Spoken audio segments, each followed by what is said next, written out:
E aí, povo, bem? Então aqui mais um vídeo pra vocês e hoje tenho mais umas coisas novas para falar pra vocês, um vídeo novinho saindo aqui pra vocês, ó, do forninho, direto do forninho aqui pra vocês, ó, o videozinho aqui na minha mão, ó, pra vocês aqui, ó. Hoje a gente vai falar de algo que eu não paro de falar, seja aqui no YouTube, seja no Instagram, eu acho que eu falei sobre isso nos últimos 3 vídeos, que é esse livro que eu tô ficando maluco de o quão bom é. Você que já leu o título, você que entrou aqui, você provavelmente já sabe, e a gente vai falar hoje sobre As Cavernas de Aço, de Isaac Asimov. Eu falei desse livro primeiramente no vídeo sobre Neuromancer. Neuromancer eu tinha falado que eu tava cansado daquele livro, eu tava procurando alguma coisa de futuro ainda assim, mas eu não tinha encontrado. Quer dizer, eu tinha encontrado aquele do Neuromancer, mas nada era muito interessante, sabe? E aí eu comparei ele com As Cavernas de Aço que eu tava lendo na época, que era muito bom também, e que funcionava daquele parâmetro. E se você quiser ver, o vídeo tá até aqui, ó, nos cards. E realmente, esse foi um livro que eu tava procurando, não procurando exatamente esse livro, mas procurando alguma coisa pra ler sobre o futuro. E eu já tava lendo o Neuromancer e eu falei, vou ler esse outro aqui quando eu terminar. E Neuromancer foi chato demais. E comparado a esse, foi muito bom. Eu tava até com medo de ler, porque eu não sabia como é que ia dar, como é que ia funcionar, porque se fosse ruim eu ia ter mais um livro ruim que eu li e ia ficar cada vez mais nesse negócio de ruim. E eu tava com preconceito sobre livros antigos, porque todos os livros antigos que eu tinha lido eram mais ou menos, eram cansativos, mas esse não é nem um pouco cansativo, esse funciona muito bem. Então eu aconselho vocês, quando estão procurando alguma coisa pra ler, eu até falei isso no outro vídeo da Ressaca Literária, procure um livro que parece mais seguro pra vocês, e esse, se você gostar desse tema, é um livro que eu super recomendo pra vocês. A história basicamente trata sobre os humanos que atingiram a glória no futuro. Eles lutaram muito e descobriram muitas coisas e conseguiram colonizar vários mundos da nossa querida galáxia. Mas esses mundos se tornaram independentes do nosso planeta Brasil, do nosso planeta Terra. Esses mundos se tornaram independentes do nosso planeta Terra e são chamados agora de mundos siderais, onde eles vivem fechados em si próprios, com restrições enormes quanto à imigração, quanto a contato com a Terra. E para piorar, os robôs estão tomando os empregos aqui na Terra e tá tudo ficando terrível para os humanos, que cada vez odeiam mais e mais os robôs. E o ponto principal da nossa história é que um robô deve trabalhar com um ser humano para descobrirem quem matou o embaixador dos mundos siderais na Terra. Esse homem, o Dr. Saturn, é o embaixador dos mundos siderais. Ele vem pra cá para fazer as suas coisas que os siderais devem fazer com nós, os terráqueos. E por algum motivo ele foi morto por alguém que a gente não sabe. E o objetivo é descobrir quem fez isso, como, por quê, através de uma dupla bastante incomum, que era um ser humano e um robô.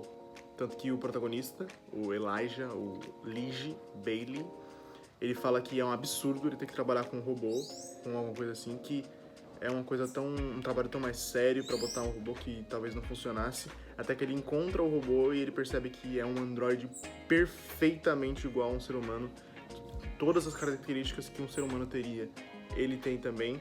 E é impressionante a forma como funciona a cabeça desse robô, e é de se perceber que talvez ele mesmo possa perder o seu trabalho no futuro.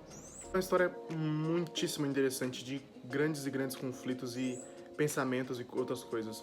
Porque é tão interessante de vocês pensar sobre a luta que um ser humano tem para ser melhor do que um robô, quando o robô é só lógica e não tem como ele errar uma coisa.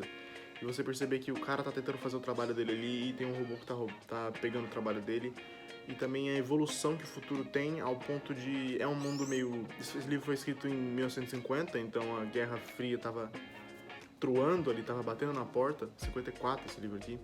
Então esse é um livro comunista, é um livro que trata de um mundo onde o dinheiro não existe mais, as pessoas trabalham por categorias, sabe, patentes no exército, é tipo isso. Conforme você trabalha, você vai ganhando mais e mais benefícios pra sua vida, então só que aí você ganha direito de ter um banheiro próprio, porque a maioria das pessoas não tem um banheiro próprio, é um banheiro em conjunto pro prédio inteiro.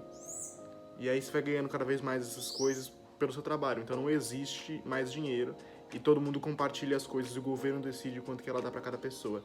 Então é muito interessante você pensar que a humanidade poderia evoluir dessa forma, e essa é a métrica de que as pessoas tinham de futuro em 1954.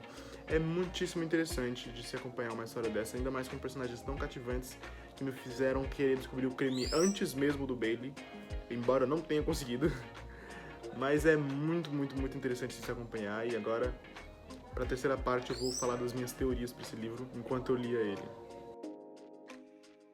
A todo momento eu queria desvendar esse crime e entender o que estava acontecendo, mesmo que fosse apenas chutes pequenos ou suspeitas de alguma pessoa ali, eu sempre estava pensando. E eu queria avisar também pra vocês que a partir desse momento tem alguns spoilers, se você não quiser spoilers, vou deixar o tempinho aqui, ó.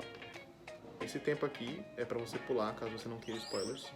Quando o Bailey disse que já tinha resolvido o crime ainda faltando 150 páginas pra acabar, eu talvez tenha duvidado. Não duvidado de que ele tinha errado, quer dizer, de que ele tinha achado o criminoso, né? Mas duvidado de que ele podia ter feito algo em tão pouco tempo. Porque você não revela uma coisa tão importante de uma história faltando 150 páginas ainda pra terminar o livro.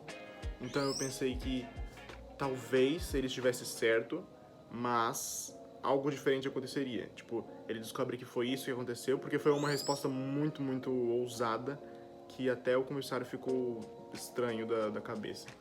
Porque se você joga as coisas assim em cima dos siderais de uma vez e eles não gostam do que você faz, poderia estourar uma guerra, poderia fazer alguma coisa.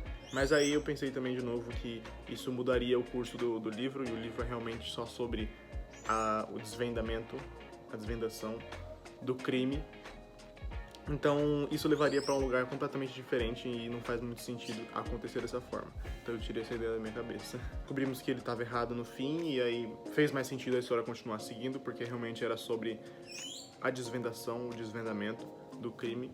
Quando a história continua seguindo, eu achei até melhor que seguisse dessa forma. Eu continuei tendo suspeitas do Daniel. Danel, né? Eu chamo de Daniel, é isso aí. Continuei tendo suspeitas dele de que, de alguma forma, o Dr. Saturn trocava com ele, ou ele tinha realmente um cérebro que pudesse mentir para seres humanos, mesmo que o doutor lá tinha falado que isso é meio que impossível. Eu ainda continuava pensando na possibilidade e, bom, eu estava errado, mas ainda assim era um bom ponto, porque era nessa linha de raciocínio que o Bailey acabou descobrindo como que foi guardada a arma do crime, né? As pessoas que eu suspeitei bastante foi o Dr. Fastoffel, aquele sideral que tava com o Bailey, comissário, e o Daniel na hora que o Bailey tentou descobrir a parte do plano, mas ele não apareceu mais, então ficou meio por isso mesmo, meio por elas, mesmo por aquelas, porque teria que ser um personagem importante, eu sabia disso. Porque chega ao ponto final, não tem como o Bailey revelar do nada um personagem novo só pra falar que ele cometeu o crime, fica meio fora das coisas. Então eu sabia que tinha que ser algum daqueles personagens que estava rodando a história ali. Foi aí que veio a minha suspeita quanto ao comissário, que eu percebi que ele era muito legal, muito certinho, muito interessante, e ele tava aparecendo muito na história, ele ia ter que ter algum momento importante ali. E aí eu fiquei mastigando essa ideia na minha cabeça de por que ele poderia fazer esse crime. Não encontrei um motivo, apenas suspeita. Se tiver só suspeita, não adianta de nada, porque vai ficar por essa mesmo. Porque há muitos momentos do livro, tudo que o Bailey tinha era suspeitas. Mas aí eu comecei a ligar um ponto no outro e consegui pensar quem era a única pessoa que poderia saber onde o Bailey estava na cidade pra ter pegado aquele bagulho lá na usina, pra ter matado o robô e ter feito todos esses negócios. A única pessoa que poderia saber isso era um policial mesmo, que conhecia as cidades tão bem quanto ele. Porque o Bailey mesmo fala isso durante uma parte do livro. A única pessoa que poderia conhecer a cidade tão bem quanto ele seria outro policial. Então eu fiquei pensando muito no comissário e no final eu estava certo, mas eu cheguei ao final do livro com muitas e muitas possibilidades e eu errei feio. O Daniel falou, ó, faltam 2 horas pra acabar o tempo. E aí o Bailey falou, então eu vou desvendar esse crime agora, chame todo mundo aqui. Aí eu comecei a matutar na minha cabeça, quem será que ele acha que é? E aí eu reduzi todas as possibilidades pro Fastoffel, a Jessie, o Daniel e o comissário, que são praticamente todos os personagens do livro. Então eu tava perdido. Esse é muito o primeiro pensamento que eu tive de ser enganado por alguém que você conhece há tanto tempo, sabe? E no fim eu tava meio certo, meio errado, porque eu tinha esquecido dela durante um tempo do livro, aí depois eu lembrei, E eu achei meio confuso as coisas com ela, mas no final ela fez até sentido e eu até importância pro livro. E eu errei com ela, mas acertei com o comissário. Então, ó, não sou um detetive, mas nunca duvide de um leitor, porque eu desvendei um crime. Muitos suspeitos, mas eu desvendei. Sem provas, apenas suspeitos. E mais de um suspeito, inclusive. Então, na dúvida, já sabe, né? Prende todo mundo. Enfim, essa é minhas teorias e meu pensamento sobre esse livro maravilhoso que eu li nos últimos meses.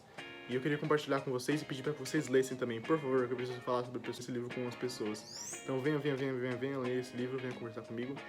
Eu conversei com vocês sobre ele em outros vídeos, então vou deixar alguns vídeos aqui no card para vocês darem uma olhada. E as minhas redes sociais vão estar aqui, @KevinPGomes em todos os lugares. Nas minhas redes sociais, me sigam e acompanhem, porque tem sempre falando cada vez mais coisas. Essa semana, para você que tá vendo o vídeo nessa semana da quarta-feira, dia 22, amanhã a gente tem lançamento do nosso primeiro livro, nosso e-book de contos, A Aurora da Destruição. Vai estar disponível na Amazon para vocês que quiserem ler. Ou no Instagram, que vai estar lá tudo sobre, vai ter um post bonitinho, vai ter eu falando sobre as coisas. Então fiquem esperando, porque amanhã, ao meio-dia, vai ser disparado isso para todo mundo. E vocês poderão descobrir já um pouco mais sobre isso. E a gente vai conversar bastante sobre esses contos no futuro. Então, ó, um beijo para vocês, adeus e até a próxima.